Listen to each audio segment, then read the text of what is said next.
Yang merusak Indonesia ini adalah partai politik. Bung Karno.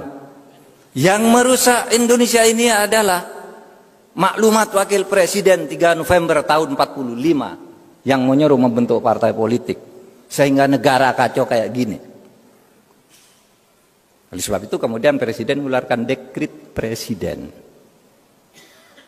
untuk menyelamatkan Indonesia, menghentikan kontroversi soal piagam Jakarta dan Pancasila dan sebagainya. Maka Bung Karno menyatakan membubarkan konstituante, membentuk MPRS, DPRS dan DPAS, dan kembali ke Undang-Undang Dasar 1945. Nah, di situ timbul kontroversi sudah mulai terhadap partai politik ini. Saudara, waktu itu kita agak marah kali ya.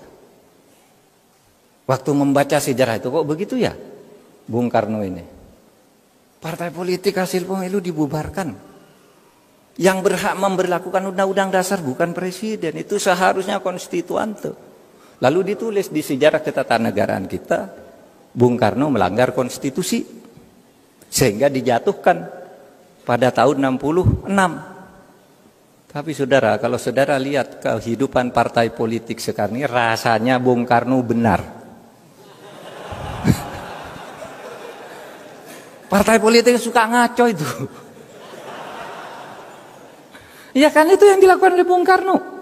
Lalu kalau enggak negara ini pecah. Dulu kita maki-maki Bung Karno setiap penatanan P4 demokrasi terpimpin ini salah. Lalu sesudah saya jadi menteri ini tahu, oh iya ya, Bung Karno ini tidak salah kalau dibiarin kayak gini, tidak dilawan, tidak ditreatment dengan tegas, negara ini bisa hancur, saudara. Kalau zaman Bung Karno dulu kehancurannya mungkin pertentangan ideologi, sekarang bisa karena persoalan korupsi dan ketidakadilan. Nah, itulah sebabnya saya katakan, saudara sekalian, jadi kita ini, saudara sekalian, mempunyai negara demokrasi di mana partai politik itu merupakan salah satu instrumen penting.